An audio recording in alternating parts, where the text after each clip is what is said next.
ऐसा आपको लगता होगा कि शरीर पर जो तिल पाए जाते हैं वो शारीरिक संरचना का एक हिस्सा हैं और इनका जीवन से क्या लेना देना है।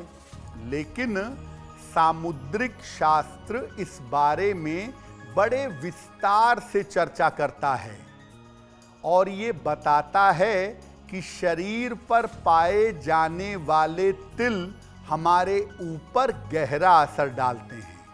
कैसे डालते हैं? देखिए, सामुद्रिक शास्त्र में शरीर के चिन्ह और लक्षणों के अर्थ क्या हैं, व्यक्ति के जीवन पर इसका प्रभाव कैसा है, इसकी चर्चा करता है। सामुद्रिक शास्त्र इस बारे में बताता है। सामुद्रिक शास्त्र में ये भी बताया गया है कि शरीर पर पाए जाने वाले अलग अलग चिन्हों का प्रभाव क्या है। इन चिन्हों में तिल होते हैं, मस्से होते हैं, विशेष आकृतियां होती हैं, शरीर पर कटे फटे के निशान भी होते हैं। शरीर में तिलों के माध्यम से बड़ी आसानी से आप काफ़ी बातों को जान सकते हैं और समझ सकते हैं। खास तौर से किसी व्यक्ति की मानसिक स्थिति और उसका स्वभाव अगर आप जानना चाहते हैं तो तिलों के माध्यम से बहुत जल्दी जान सकते हैं। देखिए, सबसे प्रोमिनेंट तिल होता है चेहरे पर। चेहरे पर कहीं भी तिल हो वो तुरंत दिखाई दे जाता है। तो चेहरे पर अलग अलग जगहों पर जो तिल होता है उसका अर्थ क्या है ये जानते हैं।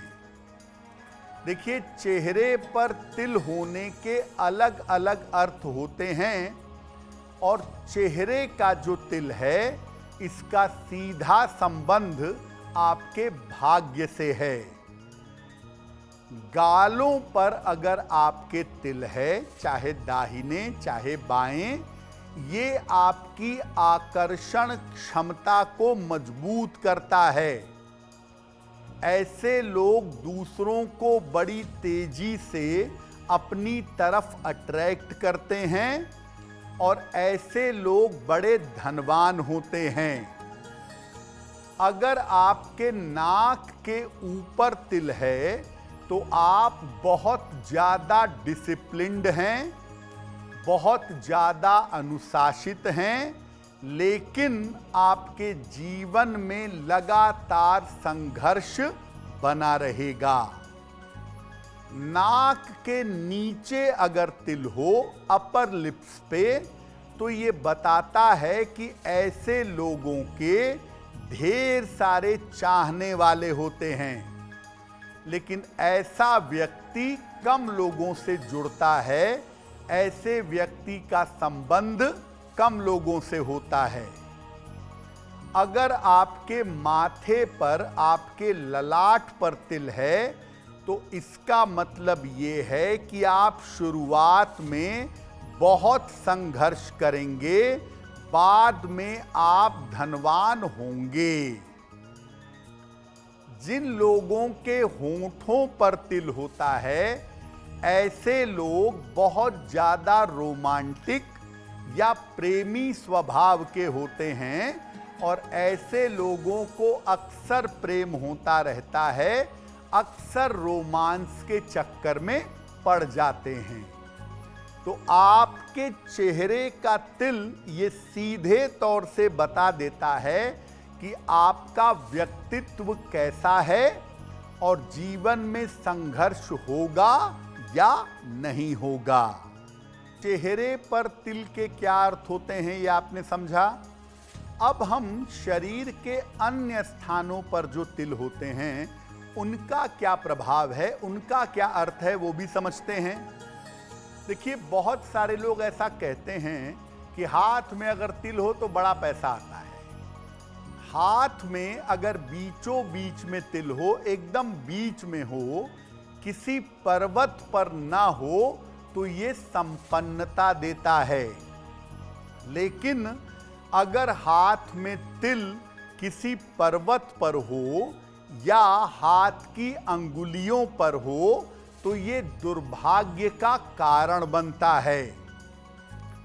अगर पैरों के तलवे में आपके तिल हो तो व्यक्ति हमेशा घर से दूर जाता है और घर से दूर जाकर बड़ी सफलता पाता है। अगर किसी व्यक्ति की छाती पर या सीने पर तिल है तो ये पारिवारिक जीवन के लिए अच्छा नहीं होता। ऐसे लोगों को पारिवारिक बाधाओं का सामना करना पड़ता है। पेट पर अगर किसी व्यक्ति के तिल हो तो व्यक्ति बहुत धनवान तो होता है, लेकिन ऐसे लोगों का स्वास्थ्य ज्यादातर खराब होता है। हाथ में तिल होने के बारे में लोग कहते हैं कि दाहिने में अगर तिल हो तो पैसा आएगा, बाएं में अगर तिल हो तो पैसा बड़ा खर्च होगा। देखिए, ऐसा है नहीं। वास्तव में हाथ में तिल अगर किसी पर्वत पर ना हो तभी अच्छा है। अगर किसी उंगली पे हो, किसी पर्वत पे हो तो हाथ में तिल होना अच्छा नहीं है। और ख़ास तौर से सूर्य के पर्वत पर तिल हो, रिंग फिंगर के आसपास तिल हो तो ये जीवन में अपयश का बहुत बड़ा कारण बन जाता है। सामान्यतः शरीर में काले तिल ही पाए जाते हैं, लेकिन बहुत सारे लोगों के शरीर में लाल तिल भी होते हैं। लाल तिल का क्या मतलब है और लाल तिल कैसे जीवन पर प्रभाव डालता है, आइए वो भी जान लेते हैं। देखिए, लाल तिल जो है शरीर में ये संपन्नता भी देता है और दुर्भाग्य भी देता है। अगर ये चेहरे पर हो, चेहरे पर लाल तिल हो तो ये वैवाहिक जीवन के लिए और पारिवारिक जीवन के लिए अच्छा नहीं होता। वैवाहिक और पारिवारिक जीवन में दुर्भाग्य लाता है। अगर ये आपके बाहों पर हो, भुजाओं पर हो लाल तिल तो आप आर्थिक रूप से बहुत संपन्न हो जाएंगे। अगर लाल तिल आपके सीने पर हो, चेस्ट पर हो तो व्यक्ति विदेश जाता है और बहुत सारा धन कमाता है। अगर लाल तिल किसी व्यक्ति की पीठ पर हो तो सेना के क्षेत्र में या साहस के क्षेत्र में सफलता मिलती है और अक्सर ऐसे लोग सेना में युद्ध के दौरान दुर्घटना के शिकार भी होते हैं और मजबूती से आगे निकलकर आ जाते हैं। देखिए, तिलों के बारे में दो बातें बड़ी महत्वपूर्ण हैं जो आपको समझनी चाहिए कि अगर शरीर में कहीं तिल होता है ना तो लोगों को लगता है कि अगर यह अशुभ तिल है तो इसको सर्जरी करवा के निकलवा दो, इससे प्रभाव समाप्त हो जाएगा। ऐसा बिल्कुल भी नहीं है। अगर शरीर में कोई तिल है तो जब तक उसका प्रभाव पूरी तरह से समाप्त नहीं होता, वो पूरा समय पूरी तरह से बीत नहीं जाता, तब तक आपके तिल निकलवा देने से या उसकी प्लास्टिक सर्जरी करवा देने से बहुत फर्क नहीं पड़ेगा। इसलिए अगर आपको ऐसा लगता है कि आपके शरीर में किसी खराब जगह पे तिल है तो मैं उसकी सर्जरी करा लूँ, मैं उसको निकलवा लूँ तो उसका प्रभाव कम हो जाएगा, तो ऐसा कभी नहीं होगा। हाँ, ये बात ज़रूर है कि अगर आपके किसी ग्रह के ऊपर तिल है, किसी ग्रह के पर्वत के ऊपर तिल है और उस ग्रह के अंदर दिक्कत आ रही है तो आप उस ग्रह की पूजा उपासना करके, आप उस ग्रह के मंत्रों का जप करके उस ग्रह के अशुभ प्रभावों को बहुत हद तक रोक सकते हैं। अगर आप मुझसे जुड़ करके अपनी समस्याओं का समाधान चाहते हैं और चाहते हैं कि आपकी समस्याओं को ज्योतिष के माध्यम से सुलझाया जाए तो आप हमसे संपर्क कर सकते हैं, जुड़ सकते हैं एस्ट्रो तक पर।